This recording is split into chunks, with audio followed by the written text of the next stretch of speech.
Chers compatriotes, bonjour, bonsoir. Ça dépend de là où vous êtes à ce moment. C'est votre chaîne de toujours Congo Afrique Conscience TV. Nous sommes là pour vous informer de tout ce qui se passe dans notre sphère qui est le monde.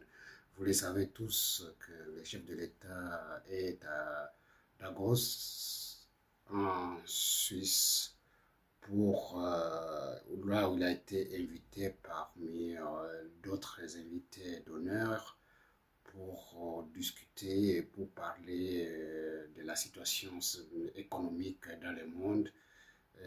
C'est un forum économique mondial qui est organisé chaque année où se retrouvent tous les leaders du monde afin de parler de ce qui est économie de leur pays, les révolutions et de ce qu'ils attendent faire dans les jours, dans les années à venir, avec les différents partenariats du monde qui sont dans le même contexte, dans les mêmes évolutions, dans les mêmes projections, afin de reconstruire le monde dans une dynamique fort, prospère et stabilisé sur le plan politique et économique et de reconstruire des nations fortes basées sur la production, la commercialisation et la création de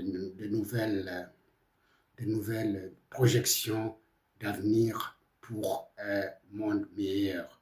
C'est ainsi qu'ils se retrouvent chaque année pour discuter de ce qui est économie, de tout ce qui est en rapport avec l'économie mondiale. C'est ainsi que le chef de l'État de la République démocratique du Congo, notre leader, président Tshisekedi, était aussi parmi les hôtes. Je vous laisse in excerto le texte tel qu'il a, le message qu'il a livré à ses hôtes en Suisse. Je vous laisse un peu suivre ce qu'il a dit à Davos en Suisse, le président de la République. Je vous lis in extenso ce texte pour que je ne puisse pas, pour que nous soyons au même diapason avec vous tous, nos compatriotes. Suivons, je vais lire en même temps. Je cite, je lis le texte du président de la République devant ses hôtes. À Davos, Félix Tshisekedi rappelle la responsabilité collective, affirmant que la République démocratique du Congo attend jouer pleinement son rôle, non pas comme simple fournisseur de matières premières, mais comme un acteur stratégique. Donc, nous ne sommes pas là pour livrer seulement les matières premières aux grandes puissances afin d'en faire le reste, mais nous sommes aussi comme des partenaires stratégiques à, à, cette, à cette reconstruction mondiale basée sur les matières stratégiques. Je vous lis maintenant le texte tel que c'est un petit résumé là-dessus, mais je vous lis maintenant le texte comme tel du message du président de la République. Et ce message, vous trouverez qu'il y avait 3 points sur lesquels il tient à cœur que cela puisse se faire dans notre pays. Nous devons l'accompagner, chers compatriotes.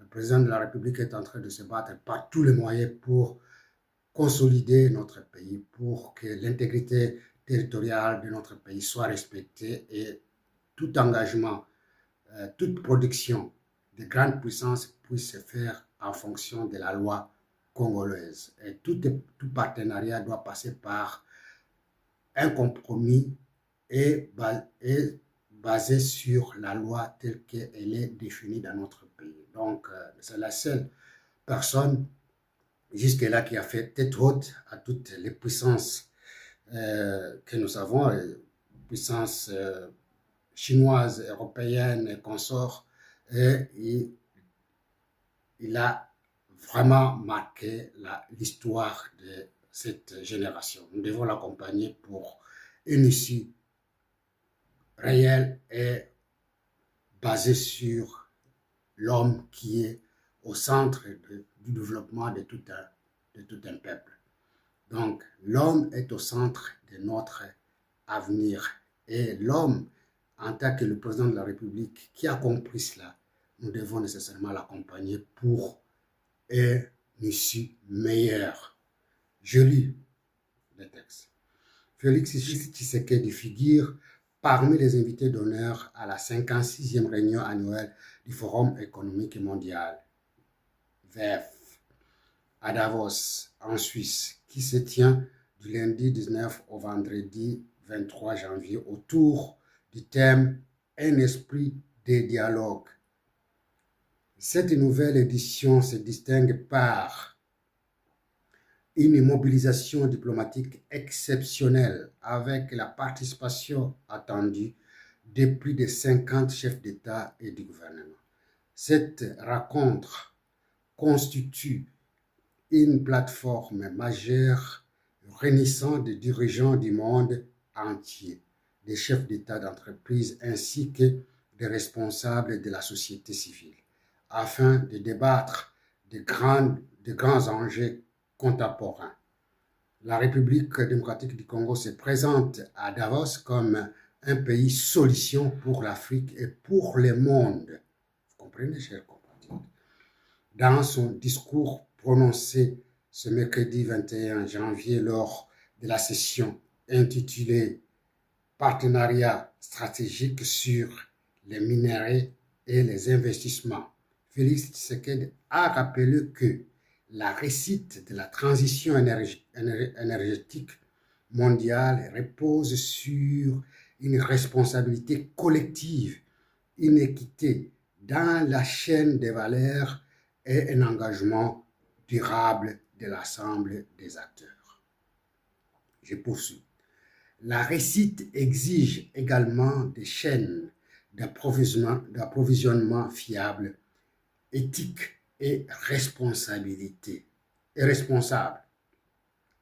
À ce titre, la République démocratique du Congo a-t-on joué pleinement son rôle, non pas comme simple fournisseur de matières premières, mais comme un acteur stratégique de cette transition.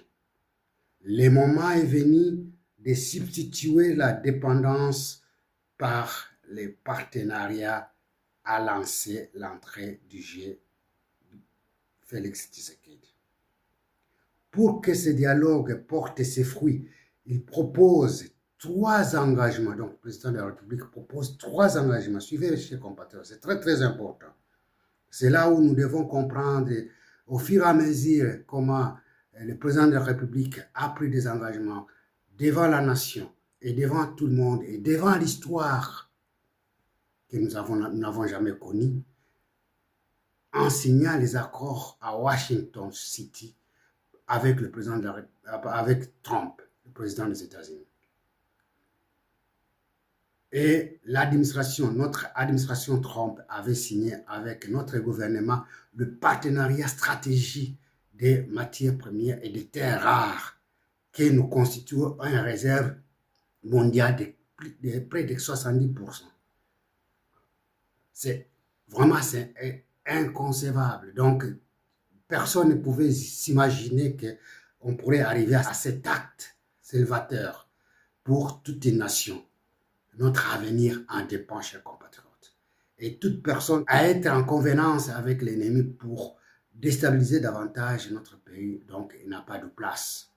Et c'est une personne à mettre de côté et nous évoluons avec le président de la République, Antoine Tshisekedi Tshilombo, pour reconstruire cette nation qui était bafouée et bradée par nos propres compatriotes aux étrangers. Bon, pour que ce dialogue porte ses fruits, il a proposé 3 engagements fermes. Le premier porte sur la sécurité par la diversification. À ce stade, Félix Tshisekedi estime qu'il est nécessaire d'investir massivement dans la découverte de nouveaux gisements selon lui.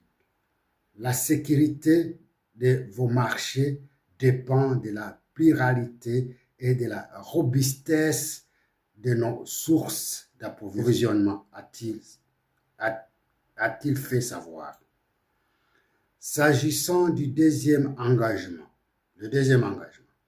il a évoqué la prospérité par la transformation locale et à ce niveau, il a affirmé que la sécurité énergétique est indissociable de la sécurité économique.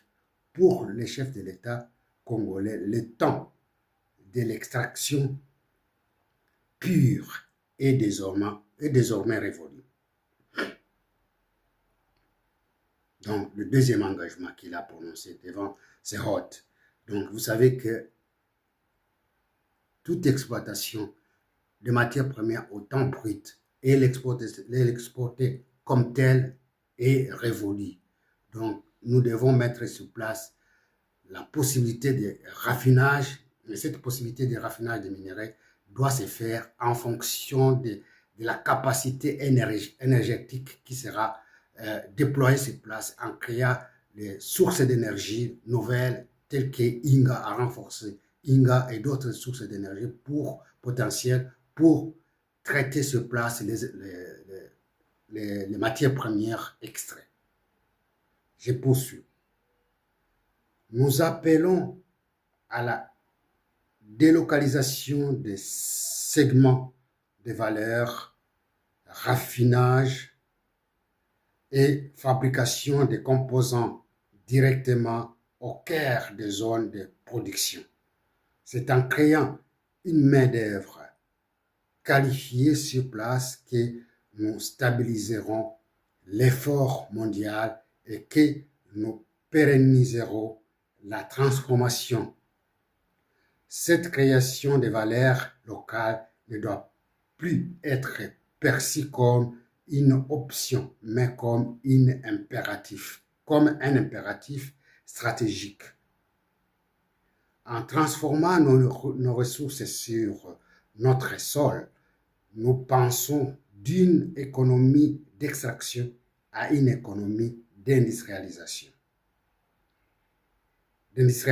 durable, garantissant ainsi que la richesse générée bénéficie prioritairement à nos populations tout en renforçant la résilience des chaînes de valeur mondiales, a fait savoir le président de la République. Troisième engagement. Abordant le troisième engagement relatif à l'innovation financière et industrielle, il a rappelé l'urgence et la nécessité de dépasser les modèles classiques en bénissant des partenariats fondés sur des mécanismes financiers innovants capables d'attirer des capitaux à long terme vers des projets intégrateurs et des corridors de développement industriel. C'était l'occasion pour lui d'inviter les partenaires internationaux à une collaboration fondée sur des partenariats mutuels bénéfiques. Pour Félix Tshisekedi, la République démocratique du Congo est ouverte à ceux qui voient loin et acceptent de prendre des risques à ses côtés. Chers compatriotes, vous avez compris ce qui a été dit par les chefs de l'État lors de ces assises forum économique mondial tenu à Davos en Suisse, et nous ne pouvons que nous en féliciter et de l'encourager afin que nous puissions aller de l'avant. Chers compatriotes, nous devons être très très conciliants avec tout ce qui est en train de faire afin que nous tous nous puissions nous retrouver et reconstruire et consolider notre nation qui est la République démocratique du Congo. Notre cher pays. Chers compatriotes, tout cela, ça doit nous interpeller de pouvoir faire mieux qu'avant et de voir dans quelle mesure nous pouvons toujours reconstruire notre cher et beau pays. Je poursuis, vous avez suivi, nous avons suivi tous aussi la déclaration de Trump. Trump, il a fait des déclarations devant le Sénat, une déclaration de grande envergure. Et vraiment, je soutiens toute personne informée doit nécessairement savoir que ce que Trump a dit, c'est tout à fait légitime, parce que dans un premier cas, dans un des premiers des cas, il doit nécessairement soutenir l'économie américaine. Donc l'Amérique en premier lieu et les autres et les autres après.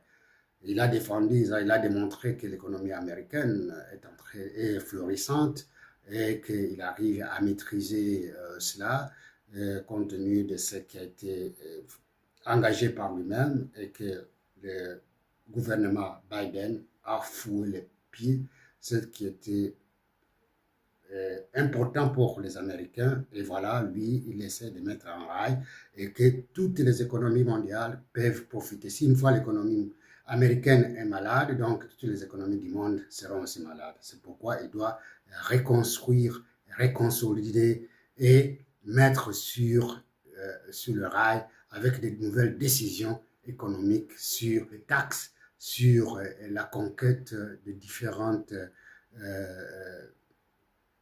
sources d'énergie, reconstruire de nouvelles centres nucléaires pour renforcer l'énergie américaine.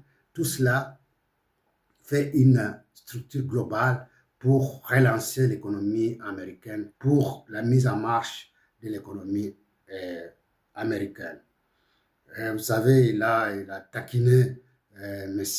Emmanuel Macron, à qui il a demandé de produire, il y a un produit pharmaceutique qui se vend ici en Europe à 10 €, à 10 $. Mais arrivé aux États-Unis, c'est un produit qui se vend à plus de 300%, c'est-à-dire ça peut arriver jusqu'à 120 $, 130 $, le même produit, les mêmes pilules.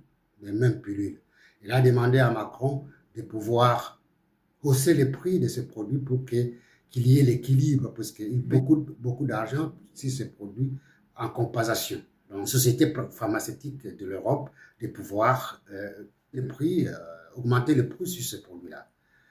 Bon, Macron a essayé de refuser. Il a dit, si tu refuses, moi, j'augmente les taxes sur des produits qui viennent de la France, c'est-à-dire le vin et tous les vins moussins doivent être les champagnes et autres, au lieu qu'ils payent les taxes telles qu'ils les payent actuellement, il va les augmenter jusqu'à 100%. Il a crié, Macron a crié, Emmanuel, il a crié, et puis il a accepté de réduire, de discuter avec les sociétés pharmaceutiques afin d'ajouter, de réajuster le prix et à la satisfaction de tous. Donc, Trump, il se bat pour l'économie américaine en premier lieu. C'est ça être patriotique, c'est ça être nationaliste en premier lieu.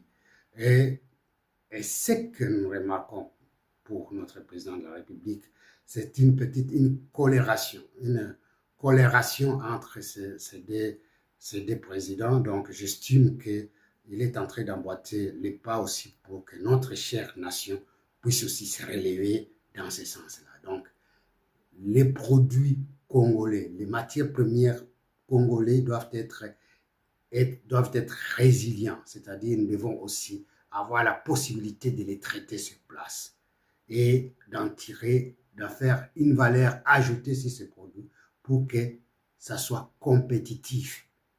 C'est dans ces logiques-là que nous devons soutenir notre président de la République. C'est dans ces logiques-là que nous devons, appuyer les efforts du gouvernement et de notre président de la République. C'est dans ce sens-là que, chers compatriotes, que nous devons nous en sortir. Dans les cas contraires, nous serons toujours dépendants de tous ces gens-là qui tirent profit de nos ressources et nous serons toujours pauvres et nous ne pouvons pas construire notre nation et notre dignité. Quand on n'a pas la richesse, on n'a pas de dignité. Quand on n'en a pas une nation, on n'a pas une dignité quelconque. Donc, nous devons reconstruire notre personnalité, notre dignité en tant que nation, fondant sur nos valeurs, notre intelligence de comprendre les choses et de mettre en pratique, en mettant de côté tout ce qui est anti-valeur, en mettant de côté tout ce qui est mal, tout ce qui est en convenance avec l'ennemi afin de nous déstabiliser à l'interne. Nous devons consolider notre vie interne pour en faire une nation parmi tant d'autres nations du monde qui sont capables de se défendre et défendre leur avenir. C'est ça, chers compatriotes, sur cette dynamique. Nous estimons que ça va évoluer dans ce sens dans les jours à venir et qu'il y aura des retombées nécessairement positifs compte tenu de cet engagement fort de la part du président de la République. Et vous le savez, nous le savons tous, et nous avons appris aussi que dans le même lignée, il y a eu le comité économique des affaires étrangères du Congrès des États-Unis qui s'est réuni depuis hier pour statuer sur l'évolution de l'accord de Washington et de l'évolution de la paix sur le terrain, de ces enjeux tels qu'il a été arrêté dans cet accord de Washington. Il y avait beaucoup de témoignages, il y avait beaucoup de témoins qui ont été invités pour expliquer et défendre tout ce qui est dans l'accord, donc d'habiller cet accord de Washington. Quels sont les aboutissants? Quels sont les aboutissants de cet accord et qu'est-ce qui a évolué sur le terrain depuis 7 ans, depuis le 4 décembre 2025. Vous le savez tous que la même nuit, quand on signait, il y a Kagame qui a renforcé ses troupes à l'est de la République pour attaquer encore Uvira. Donc, il a bafoué cet accord. Il a bafoué la signature de Trump et le témoignage des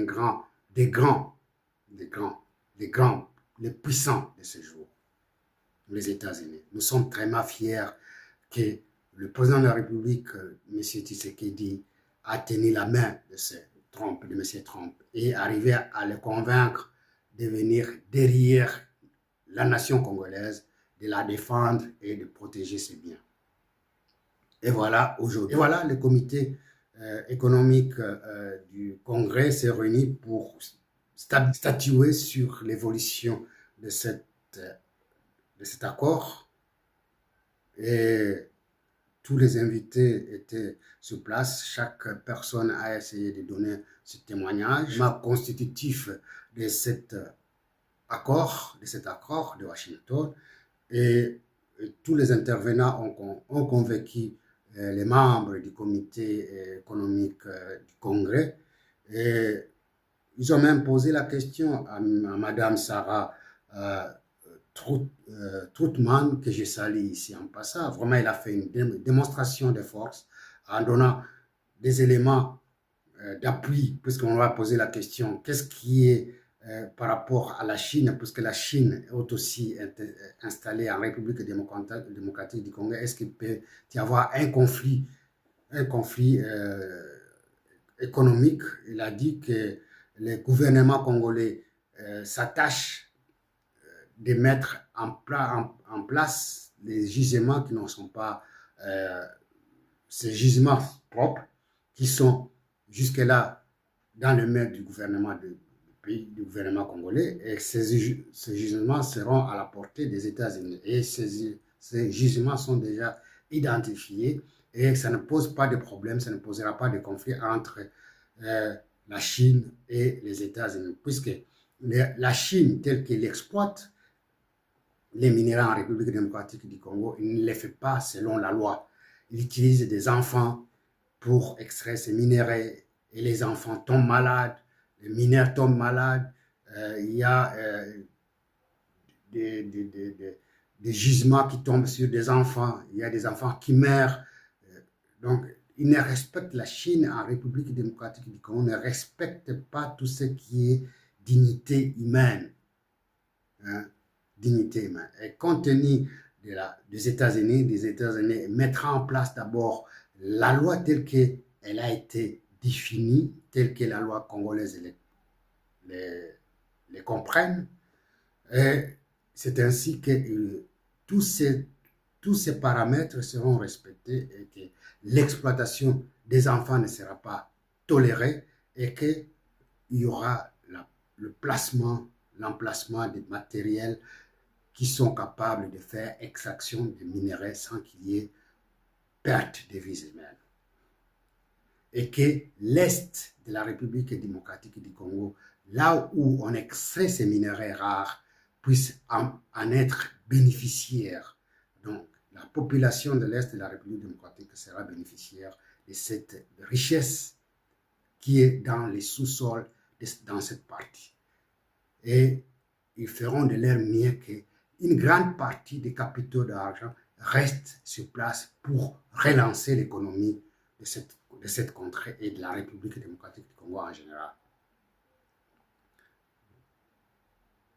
Et il arrivera au fur et à mesure que, compte tenu de la manière dont la Chine est en train d'exploiter les minéraux sur place, il arrivera à perdre cette crédibilité vis-à-vis de nous-mêmes Congolais et vis-à-vis de tout ce qui est en rapport avec l'exploitation de ces minéraux et l'exportation de ces minéraux, et que cette chaîne qui est constituée par la Chine en faisant tout ce qu'il fait, comme il a même dit que la Chine vole les minéraux en République, carrément elle vole les minéraux en République démocratique du Congo.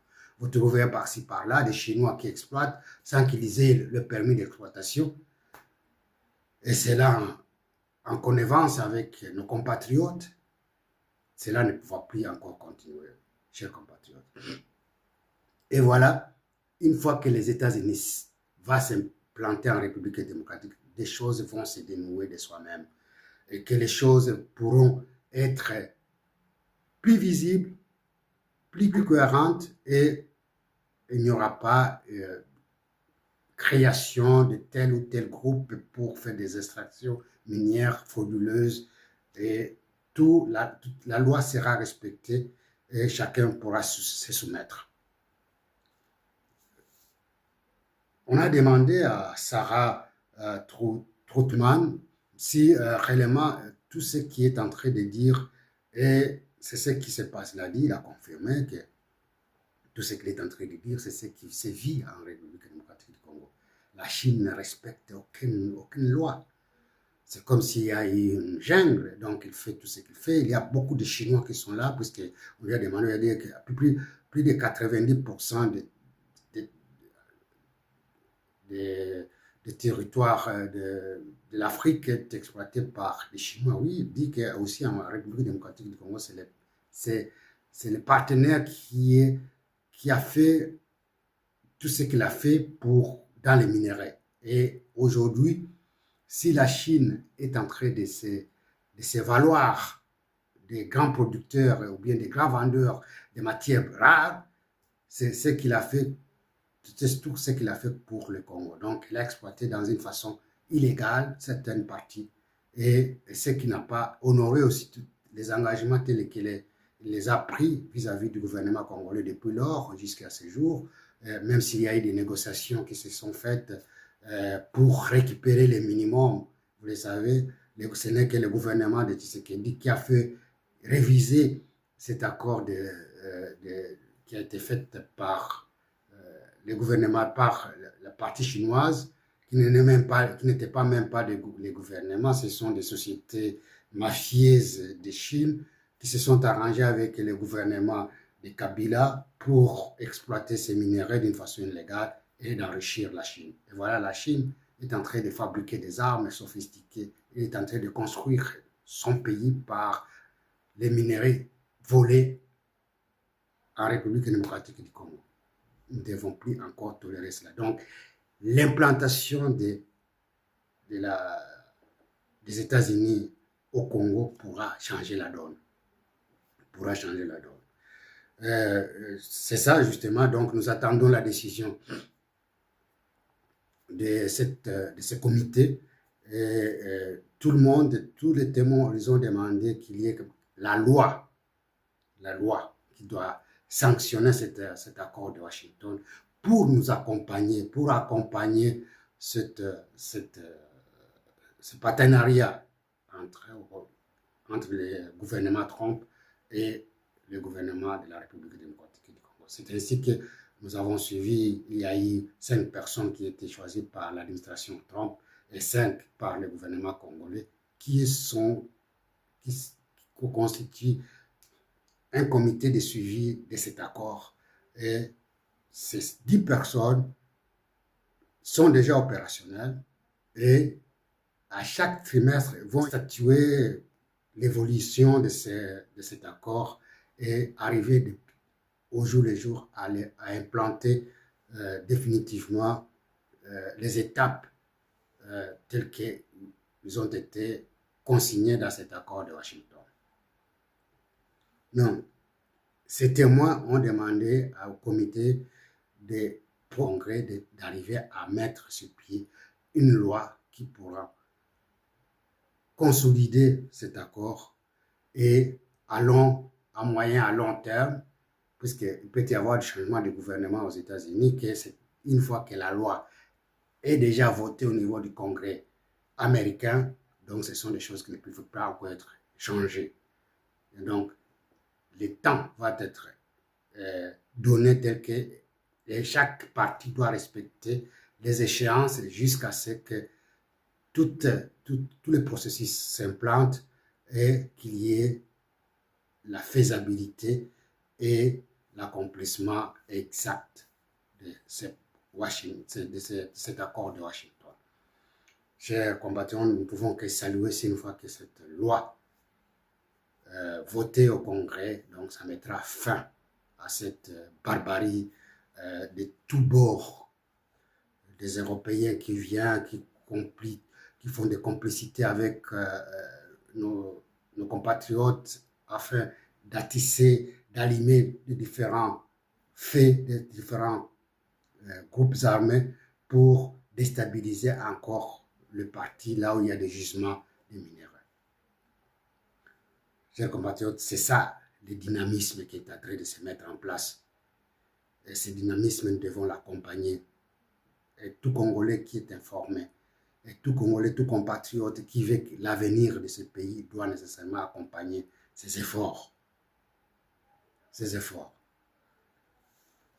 Mais ils ont beaucoup, les témoins ont expliqué, il y a la violation, donc la violence. Ils ont demandé même que le gouvernement il y a Kagame qui ne respecte rien et que Kagame est en train de s'entêter pour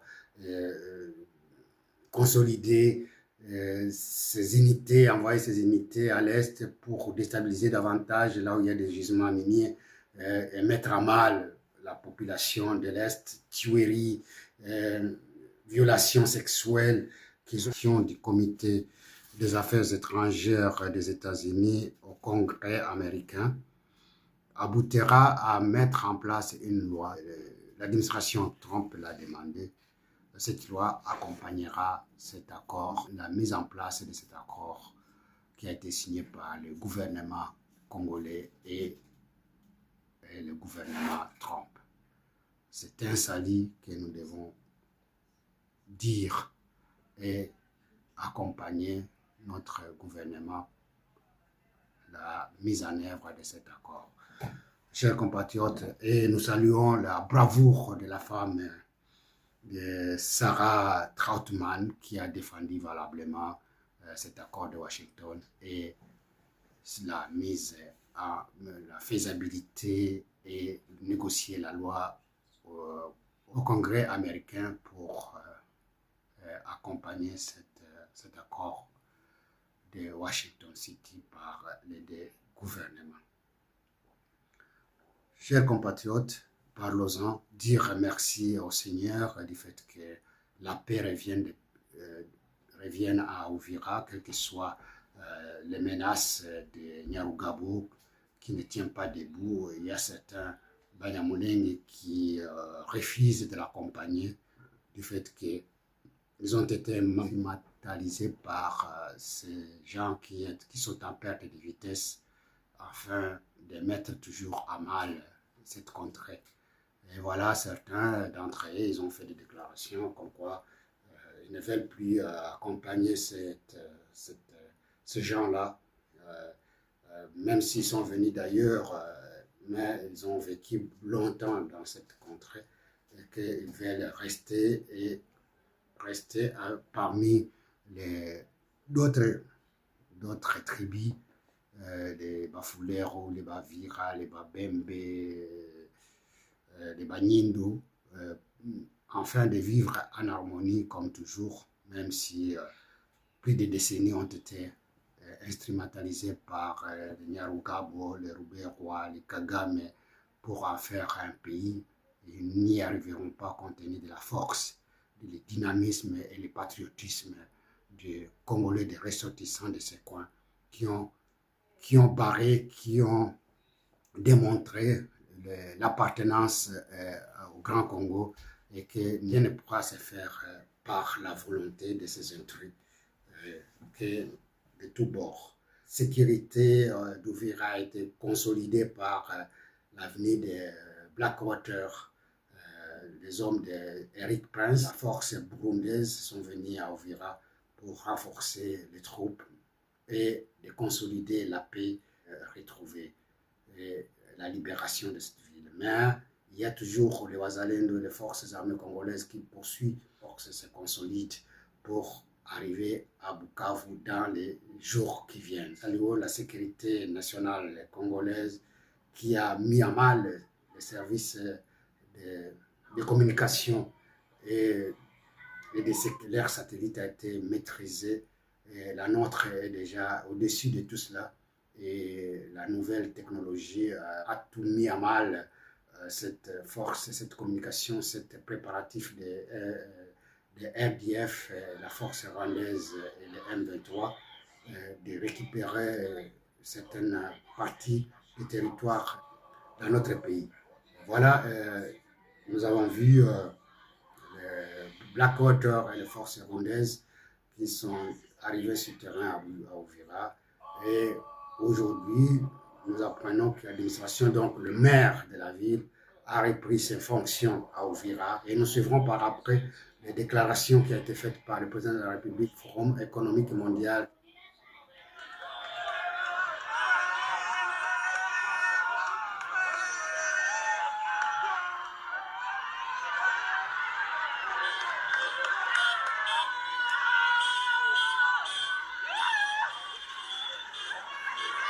Déjà pleine de la rue Zizi. Objectif, libération totale de Bukavu. Wazalendo, vivant, Uvira. Le maire de la ville et son équipe s'installent dans la ville dans le cadre du rétablissement de l'autorité de l'État. Un signal fort et encourageant pour la nation.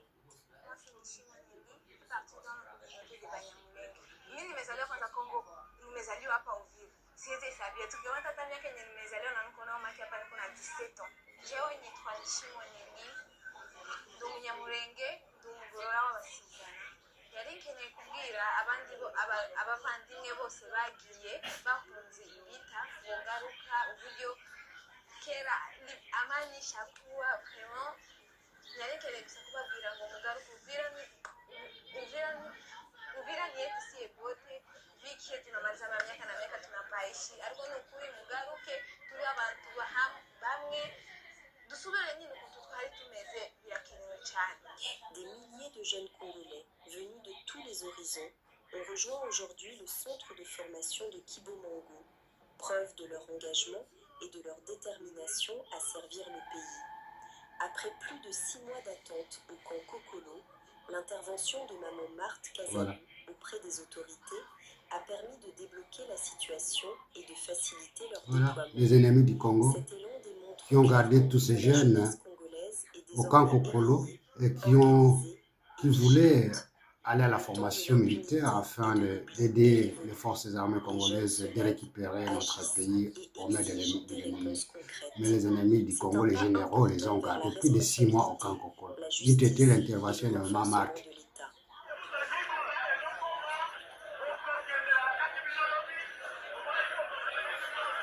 Vraiment, tous ces gens-là, il faut qu'il y ait une mesure draconienne pour mettre définitivement à mal tous ces généraux qui ont comploté pour agenouiller davantage notre pays.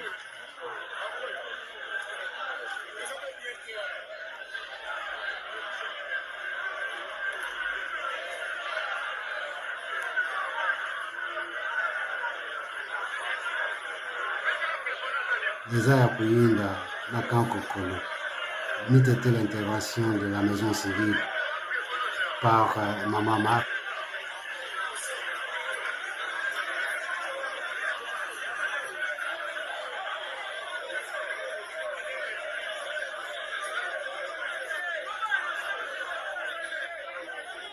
RDC, Davos.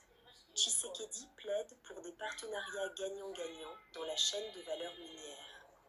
En marge du Forum économique mondial de Davos, le président Félix Tshisekedi a appelé à la mise en place de partenariats mutuellement bénéfiques dans le développement de la chaîne de valeur minérale. Il a réaffirmé la volonté de la RDC de renforcer la transformation locale des minerais et d'accroître l'attractivité de son secteur minier.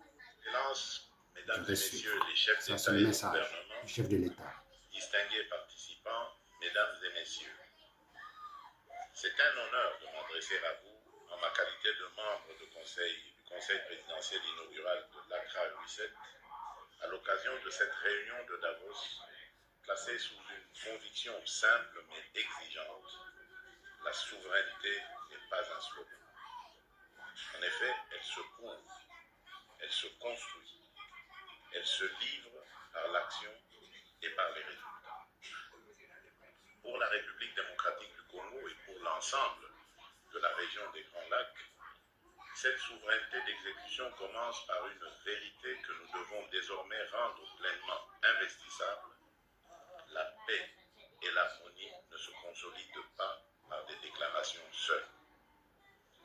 Elles se consolident par la production, par l'emploi, par des chaînes de valeur régionales crédibles et par une prospérité effectivement partagée.